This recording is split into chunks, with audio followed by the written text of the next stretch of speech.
Jared Gordon against Leonardo Santos.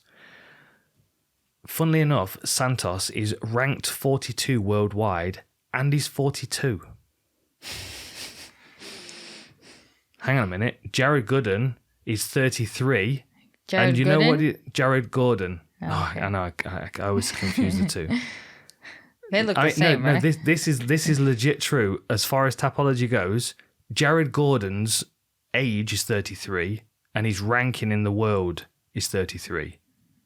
And Leo Santos is 42, and that's also his age. That is crazy. That's crazy, isn't it? That is insane. Which means that the best fighter in the world has just been born. MMA maths. Dun, dun, dun. It's been a long weekend. It's been a long, long weekend. There's been a lot of fighting going on. Okay. Focus. You focus. I am focused on numbers and statistics. All right. Statistics. Jared Gordon against Leo Santos. So, Jared Gordon's a good fighter. Mm-hmm. He had a little bit of a rough start in the UFC. He struggles to put people away. When he does put people away, generally it's ground and pound, but he is predominantly a boxer in MMA. Yeah. He has wrestling as a backup, but he will jump on a guillotine if it's offered to him, but often that is what gives him his takedowns away, because he has got pretty good takedown defense. On the other side, you've got Leo Santos, who's tall and rangy for the division. Probably shouldn't be in this division if you got him on a DEXA scan, because he's very big for this weight class, and I know he cuts a lot of weight. And the other thing as well, and there's one reason why he's 42 and he's still kind of competing like around the middle of the division, is because he's very inconsistent. Like he's just not fighting very regular. Like you look down his career. I was looking at this earlier today. So he turned pro back in 2001, which is a long time ago. First pro fight was against Takanori Gomi. And he went through some really rough fights. Like he lost to Gomi, then he lost to Jean Silva, who was a good fighter as well, fighting out of London. But like he had a lot of fights early on. Like 2007, 2008, 2009 were busy years. 2013, he had 1, 2, 3, 4, 5 fights. 2013, like 2015 was fairly busy, and then it went 2016, 2019, 2020. 2021, and he's lost twice in 2021. Yeah. I just kind of feel like the fact that he goes up a massive amount of weight and the fact that he's still cutting to 155 at 42. Yeah. I feel like his body's just going to start giving up on him. And that Clay Guida fight, he got so excited, he completely gassed himself out, and then Clay Guida just came back into it. And Reineke choked him, which must have been an incredible hit to his confidence as a jiu-jitsu practitioner. Would you not think? Jiu-Jitsu world champion. Jiu-Jitsu world champion. Yeah. Ranked 42, age 42. I can't get over that. Yeah. That's mad, isn't it? The thing with him is like he's part of like the pioneers at Nova Union. Mm-hmm. You know, he's like in all the pictures, and he's pretty much a team captain there, and he really just guides everybody and makes sure they're in line and helps all the fighters. But man, sparring at Nova Union is not like let us get better. It is I am gonna wreck you. Yeah. I'm gonna wreck you as hard as I can. Yeah. It's like the one person that walks off the mat at the end of the session maybe get a UFC contract. Yeah. Just because they survived that shit. Because I've seen a lot of really good people come in and out of Nova Union and then just struggle because Yeah, I remember being there after the boat race when I landed in Rio, and I went there for a couple of days, and I remember watching Hakron Diaz sparring with Johnny Eduardo with 12-ounce gloves on, maybe 14 ounces, no headgear, in that little tiny ring that used to be in the middle of the old place. Yeah. And they just murdered one another. It was all out violence for the whole round. And one of the coaches nudged me. I won't mention the name of the coach, but he nudged me and he went, "Another one for Sherdog." I'm like, yeah. And no one's getting paid. And no one's walking out of here a better fighter than they walked in here at. They're just walking out with either feeling like they've got a headache or a bigger ego because they're tough. It was just a really unhealthy way of sparring. But Aldo wasn't sparring like that. No, he wasn't, and he was never in those like little groups. No, He picked his opponent, not his opponents, his training partners, and he always got treated very differently. Yeah. Well, when I was there, what I saw is that everybody else was like. I had a good little move around with Aldo there. It was super quick. And he's very kind of like grappling. Static strength is like he clamps onto you and you're like well, I can't move. It's like his ridiculous. grappling is sick to watch. Yeah. All very, right, let's not get out of Leo Santos. I just think he's hit that point in his career where he's left it a little bit too late to have a run at anything like championship wise. I don't think he doesn't have the skills. I think he does. But I just feel like he might have a really good first round and Jared Gordon might just start stomping all over him in the second and third. Which is where he faded, you know. Yeah. In Clay Guida, second round finish, Grant Dawson, third round finish. It's just he starts fading further along because those weight cuts add up to you. Plus, he's probably had a lot of injuries because he's so tall and skinny and not, there's not a lot of protection around his body. Well, when I was there, he wasn't training because of an injury. I remember asking one of the coaches. One of the coaches telling me he was a fighter, and because I didn't recognize him when I first saw him, I was like, he looks familiar, but I kind of felt like I might have seen him in a corner of somebody. Mm-hmm. And I was like, oh, what is he, a middleweight? I thought he was like, shooter middleweight champ or whatever. And he was like, oh, no, 155. I was like, holy shit. Yeah, same. Like, they're big weight cuts. Yeah. And again, he's like, I keep bringing into it, but 42, with big gaps in his career where he's not been active, he's not good. Yeah.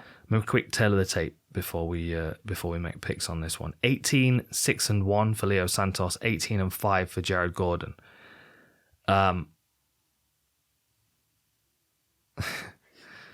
6 foot is Leo Santos, so he's got a couple of inches of height on Jared Gordon, 3 inches, and he's got a 7-inch reach advantage on him as well. Mm-hmm. Higher striking output for Jared Gordon.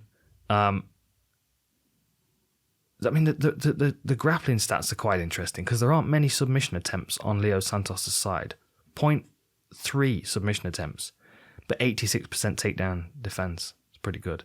I think you might need that in this one because I think Jared Gordon might close him down and beat him up and clinch him. Yeah, he has like really high amplitude takedowns as well, which if your body's just a little bit fragile, that is not nice. Yeah. Do you think Gordon stays away from takedowns because of his ground game? Or do you think after watching what Clay Guida did to him, he's like, oh, I'll just maul him with wrestling? Oh, I just think he'll try to get him tired.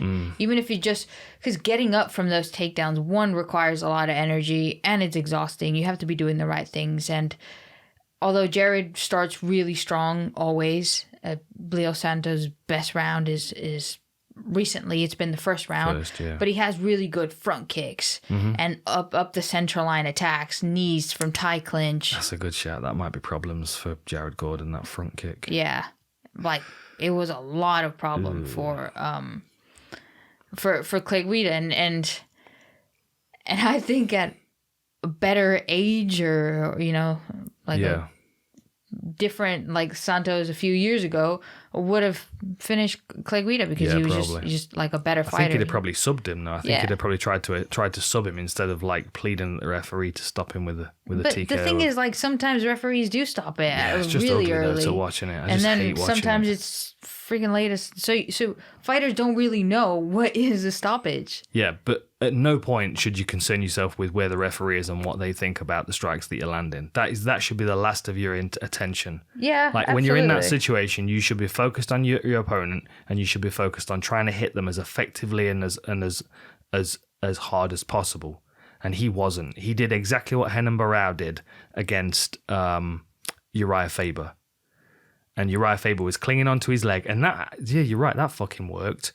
Because he was whacking him, kept looking at the referee. He's like, he can stop it. And the referee eventually did stop it. And you're like... I feel like that's a little bit of a grappling thing. Like in jiu-jitsu competitions, if you pass guard, because you have to wait a certain amount of time. He's like, he's out. No, he's out. I can fit, he's out. And the guy's scrambling. He's like, dude, you're supposed to be unconscious. Stop.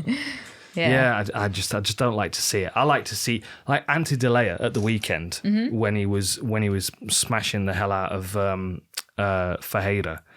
Like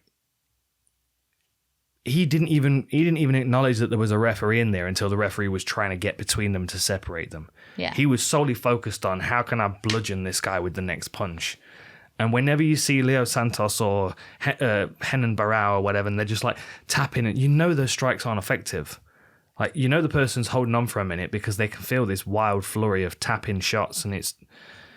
Yeah, referees need to stop buying into that stuff. It annoys me. Anyway, on that note, I'm picking Jared Gordon because I want him to win. Yeah, I'm picking Jared Gordon as well. Yeah. I just think he's going to have a rough first round. Yeah, for sure. Because he really starts fast, has a strong overhand right, but it might run into those teeps or into the knees. Even that fight against Grant Dawson, though, like he had a really good first round. He had moments. He was on top right before he got subbed. You know what I mean? That was just that brief scramble where Dawson was able to kind of recover a really bad round for him. Yeah. Yeah, my concern is that, but I don't think that lightning's going to strike twice on Jared Gordon. I don't know. Santos is good. I can see him front kicking him in the face and then taking his back. Yeah, it's not that I don't think he's good. I just don't think he's like hungry for the belt and like in that position. He's just, well, I'm gonna make some money. Yeah, and Jared Gordon was doing all right. I mean, you look at the fights that he's had.